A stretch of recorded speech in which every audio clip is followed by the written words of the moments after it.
Assalamualaikum warahmatullahi wabarakatuh. Kami dari kelompok 2 Xenopsilotrapis akan menjelaskan tentang reproduksi ternak. Perkembangbiakan hewan. Perkembangbiakan hewan itu terbagi dari atas dua. Yang pertama itu aseksual dan yang kedua adalah seksual. Aseksual itu suatu proses perkembangbiakan yang ditandai dengan tidak adanya gabungan atau persatuan antara sel jantan, yaitu sel spermatozoa, dengan sel telur, yaitu sel ovum. Perkembangbiakan ini terjadi hanya pada makhluk hidup tingkat rendah. Untuk aseksual ada pembelahan atau fusion, dari satu sel akan membelah menjadi 2 sel, dan dari 2 sel menjadi 4 sel, dan demikian seterusnya. Inti sel membelah, demikian pula sitoplasmanya. Kemudian ada budding, proses perkembangbiakan yang dicirikan dengan pembentukan kuncup-kuncup dari makhluk induknya. Kemudian kuncup-kuncup itu melepaskan diri menjadi makhluk hidup baru. Kemudian ada regeneratif atau vegetatif, yaitu proses perkembangbiakan aseksual yang dicirikan dengan terbentuknya makhluk hidup baru dari potongan-potongan makhluk hidup yang lama. Selanjutnya ada perkembangbiakan seksual, yaitu suatu proses perkembangbiakan yang dicirikan dengan adanya penyatuan dari sel-sel germinatif, yaitu sel benih dari jantan dengan sel benih dari betina, sehingga terbentuk individu baru. Pada individu golongan tinggi, sel germinatif dihasilkan oleh organ yang disebut gonad. Sel spermatozoa dihasilkan oleh testis, sedangkan sel telur dihasilkan oleh ovarium. Peristiwa penyatuan antara sel benih jantan spermatozoa dan sel benih betina ovum disebut pembuahan atau fertilisasi yang menghasilkan zigot. Kemudian parthenogenesis, yaitu adalah proses pembuahan dari sel telur yang sudah dewasa tanpa adanya pembuahan oleh sel benih jantan. Perkembangbiakan seksual terdapat dalam beberapa bentuk. Yang pertama, oviparous. Perkembangbiakan seksual yang ditandai dengan si betina dan si jantan melepaskan sel benihnya di luar tubuh dan fertilisasi terjadi di luar tubuh. Tidak terjadi kopulasi dan sel telur yang dilepas di luar tubuh sangat permeabel terhadap sel spermatozoa. Kemudian ada oviviparous. Perkembangbiakan seksual yang ditandai dengan si betina melepas sel telur ke dalam saluran reproduksinya. Terjadi kopulasi, pembuahan terjadi dalam saluran kelamin betina, sel 4 ilmu reproduksi ternak, telur tidak permeabel di luar tubuh induknya. Individu yang terbentuk untuk sementara berada di dalam alat kelamin betina, kemudian pertumbuhan selanjutnya terjadi di saluran kelamin betina. Kemudian ada viviparous, yaitu perkembangbiakan seksual yang ditandai dengan si betina melepaskan sel telurnya di dalam saluran reproduksinya. Terjadi kopulasi, fertilisasi terjadi di dalam saluran kelamin betina. Individu yang terbentuk mengadakan perkembangan dan pertumbuhan di dalam saluran reproduksi betina sampai dilahirkan. Kemudian ada anatomi dan fisiologi alat kelamin jantan. Yang pertama ada testis. Testis dari beberapa spesies hewan agak berbeda dalam hal bentuk, ukuran, dan lokasinya, walaupun struktur penyusun utamanya itu sama. Testis merupakan kelenjar tubular berbentuk bulat lonjong, terdapat sepasang kiri dan kanan. Testis terbungkus dalam kantong skrotum. Pada keadaan normal, kedua testis mempunyai besar yang sama, berkonsistensi, tidak keras, dan dapat bergerak bebas ke atas dan ke bawah di dalam skrotum. Testis terbungkus oleh kapsul berwarna putih mengkilat yang disebut tunika abugenia. Testis sebagai organ kelamin utama mempunyai 2 fungsi, yaitu yang pertama fungsi reproduktif menghasilkan sel spermatozoa, dan yang kedua fungsi endokrinologis menghasilkan hormon jantan atau androgen. Kemudian kita memasuki anatomi dan fisiologi alat kelamin betina. Yang pertama ada ovarium. Pada umumnya ovarium terdapat 2 buah, kanan dan kiri, yang terletak di dalam pelvis. Bentuk dan ukuran ovarium berbeda-beda menurut spesies dan fase dari siklus birahi. Ovarium terdiri dari bagian dalam yang disebut medula dan bagian luar yaitu korteks. Ovarium mempunyai 2 fungsi utama, yaitu fungsi reproduktif dalam hal menghasilkan sel telur atau ovum, dan yang kedua fungsi endokrinologis dalam menghasilkan hormon estrogen, progesteron, dan relaksin. 2 komponen penting yang terdapat pada ovarium yaitu folikel dan korpus-korpusnya. Selanjutnya ada siklus reproduksi. Pubertas atau dewasa kelamin ialah periode kehidupan makhluk jantan dan betina di mana proses reproduksi dimulai terjadi yang ditandai dengan kemampuan untuk pertama kalinya memproduksi benih. Pada hewan jantan, sebagai respon dari sekresi gonadotropin, testosteron secara progresif meningkat dan konsentrasi yang rendah menuju ke konsentrasi dewasa. Setiap terjadi fluxus LH setiap 1 jam kemudian diikuti oleh peningkatan sekresi testosteron. Peningkatan testosteron yang tinggi dalam darah pada akhirnya akan menekan sekresi gonadotropin untuk umpan balik negatif.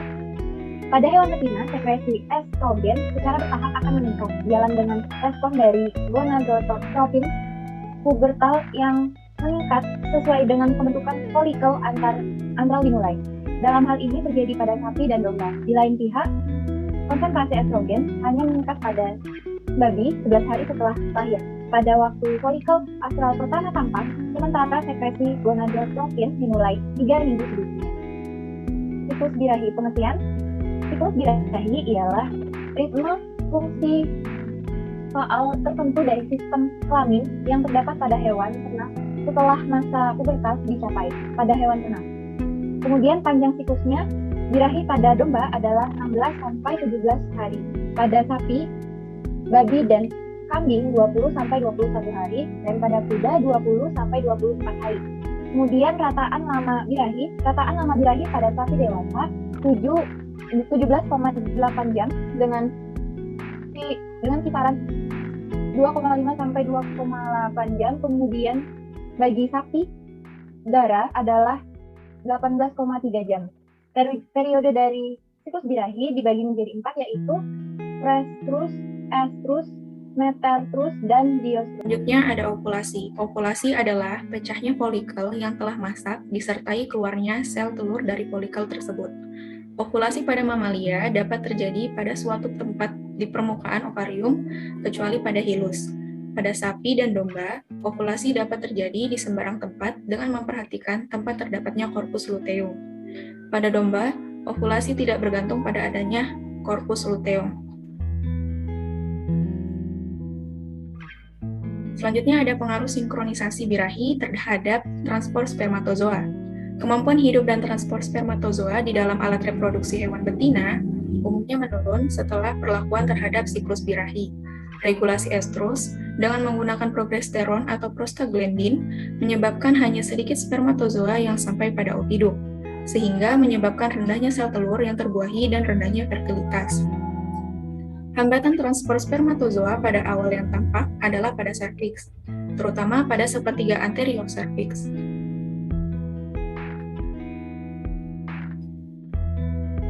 Berikut adalah proses fertilisasi. Yang pertama adalah pematangan sel telur, lalu kemudian ada pematangan sel spermatozoa, kapasitasi, lalu pertemuan sel spermatozoa dan sel telur, kemudian pembentukan pronukleus, kemudian reaksi zona dan blokade vitelin, selanjutnya ada partenogenesis, ginogenesis, dan androgenesis, kemudian penyatuan gamet, penentuan jenis kelamin, dan terakhir adalah kleafage. Perubahan organ reproduksi selama kebuntingan, perubahan pada vulva dan vagina sampai pertengahan kebuntingan, terjadi perubahan-perubahan pada saluran alat reproduksi, terutama pada vulva dan vagina. Mucosa vagina tampak pucat dan kering selama masa kebuntingan, tetapi ödematus dan lunak pada akhir masa kebuntingan. Cervix. Selama masa kebuntingan, perkembangan fetus di dalam uterus ditahan oleh eksternal dari serviks terjadi lendir kental sebagai penutup kanalis cervicalis. Uterus. Sejalan dengan masa kebuntingan, uterus secara bertahap berkembang membesar sesuai dengan perkembangan fetus, tapi myometrium tak berkontraksi sehingga tidak menimbulkan penekanan. 3 fase dialami pada perkembangan uterus, yaitu proliferasi, pertumbuhan, dan peregangan. Implantasi terdiri dari hipertrofi otot, peningkatan jaringan ikat substansi dasar, dan peningkatan serabut kolagen. Ovarium. Corpus luteum pada kebuntingan dipertahankan sebagai corpus luteum graviditatum corpus luteum verum. Akibatnya siklus birahi tidak terjadi pada beberapa sapi. Estrus tetapi terjadi meskipun dalam masa kebuntingan awal. Kelahiran adalah profesi fisiologis di mana uterus mengeluarkan fetus dan plasenta dari induk. Tanda-tanda menjelang kelahiran, tanda-tanda utama menjelang kelahiran berhubungan dengan perubahan ligamentum pelvis, pembesaran dan adanya odema vulva dan aktivitas kelenjar mamai. Selanjutnya yaitu progesteron. Progesteron dapat digunakan sebagai tes kebuntingan karena sel hadir selama awal kebuntingan pada semua spesies ternak.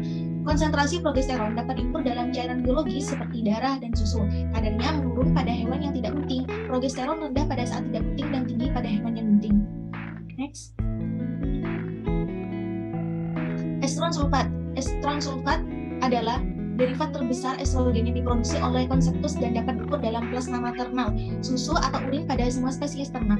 Esteron sulfat dapat dideteksi dalam plasma lebih awal pada babi, yaitu hari ke-20, dan kuda pada hari ke-40, dibandingkan pada domba dan kambing hari ke-40 sampai 50, atau sapi, yaitu hari ke-72. Next. Gonadotropin.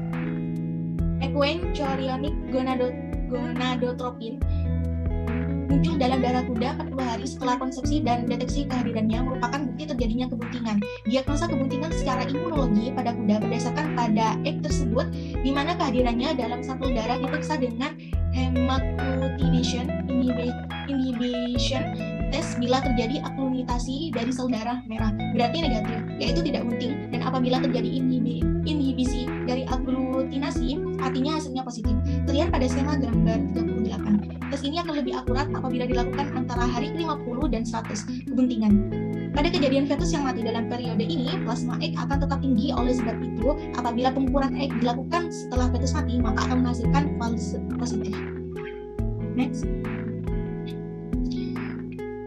Maternal recognition of pregnancy, keberhasilan perkawinan dan proses fertilitasi diikuti oleh konseptus yang memberikan sinyal kehadirannya kepada sistem maternal, serta memblok regresi corpus luteum atau KL guna memelihara produksi progesteron oleh sel-sel luteumnya. Next. Adapun peranan hormon dalam proses kebuntingan, yaitu kelenjar endokrin yang terlibat dari fase kebuntingan adalah corpus luteum, folikel, plasenta, hipotalamus, dan hipofisa. Yang kedua yaitu kelenjar endokrin pendukung adalah tiroid dan adrenal. Yang ketiga, hipotalamus dan hipofisa merupakan kelenjar pengatur. Kemudian yang keempat, sedang yang memegang peranan utama adalah corpus luteum, penghasil progesteron, plasenta, penghasil progesteron dan estrogen, dan folikel sebagai penghasil estrogen, atau hanya jelas pada kuda. Pada spesies lain yang bunting tidak ada folikel tumbuh. Diagnosa kebuntingan.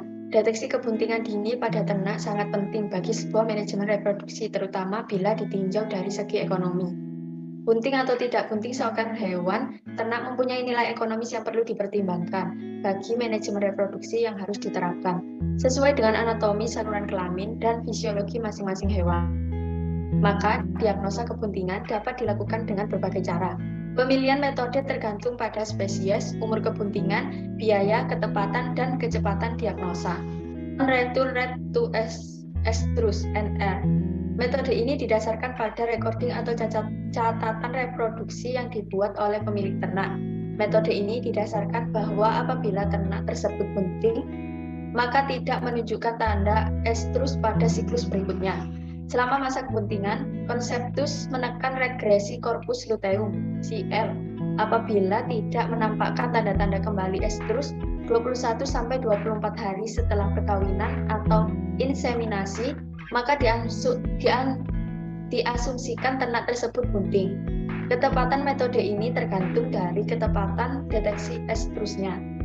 Selain itu, di lapangan sering dijumpai bahwa ternak tersebut menunjukkan gejala birahi walaupun sebenarnya sudah bunting. Tidak adanya birahi bukanlah suatu bukti mutlak terhadap kebuntingan.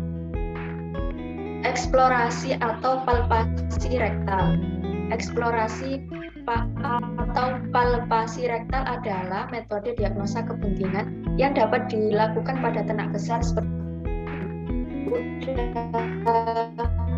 kerbau dan sapi. Prosedurnya adalah teknik dinding rektum untuk meraba pembesaran yang terjadi selama kebuntingan fetus atau membran fetus.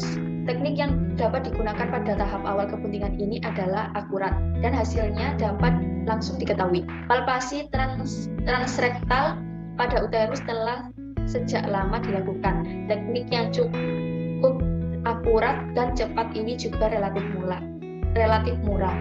Namun demikian, dibutuhkan pengalaman dan pelatihan bagi petugas yang melakukannya.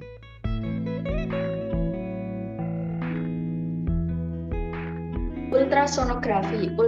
Ultrasonografi merupakan alat yang cukup modern, dapat digunakan untuk mendeteksi adanya kebuntingan pada ternak secara dini. Alat ini menggunakan probe untuk mendeteksi adanya perubahan di dalam rongga abdomen. Alat ini dapat mendeteksi adanya perubahan bentuk dan ukuran dari cornua uteri. Harga alat ini masih sangat mahal, diperlukan operator yang terlatih untuk dapat menginterpretasikan gambar yang muncul pada monitor. diagnosa imunologi. Teknik imunologi ini kebuntingan berdasarkan pada pengukuran konsentrasi cairan yang berasal dari konsep uterus atau ovarium yang memasuki aliran darah induk, urin, dan air susu. Selanjutnya itu adalah kebuntingan. Jadi pada golongan hewan mamalia, perkembangan embrio atau embrio dan fetus terjadi di dalam alat reproduksi induknya sampai saatnya dilahirkan. Perkembangan di dalam uterus sangat dipengaruhi oleh nutrisi. Untuk fungsinya, pertumbuhan fetus dan penyesuaian dari induk sampai akhir kebuntingan. Next. Lama waktu kebuntingan dipengaruhi oleh beberapa faktor, yaitu yang pertama faktor yang berasal dari induk. Umur induk berpengaruh terhadap lama kebuntingan pada spesies yang berbeda. Contohnya itu pada domba yang berumur 8 tahun mempunyai waktu kebuntingan 2 hari lebih lama dari normal. Faktor yang kedua yaitu faktor yang berasal dari fetus. Jumlah anak yang dikandung berpengaruh terhadap lama kebuntingan. Pada kebuntingan dengan jumlah fetus yang banyak, maka umur kebuntingannya lebih pendek dari normal. Contohnya itu pada sapi yang mengandung anak kembar, kelahiran akan lebih cepat sekitar 3-6 hari dibandingkan apabila mengandung anak tunggal. Next.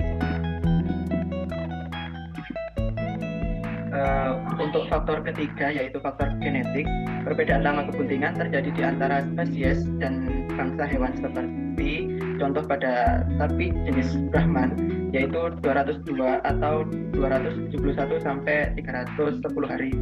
Contoh kedua itu hewan babi jenis domestik 114 atau 102 sampai 120 hari. Untuk babi liar 124 sampai 140 hari. Contoh ketiga yaitu hewan kuda jenis Arabian mencapai 337 sampai atau 301 sampai 371 hari.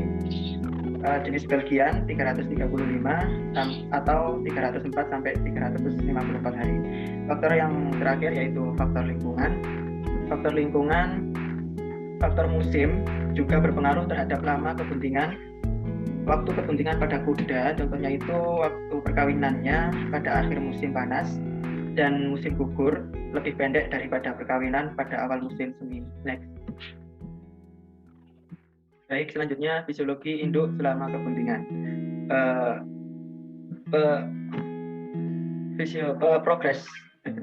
Fisiologi induk selama kebuntingan.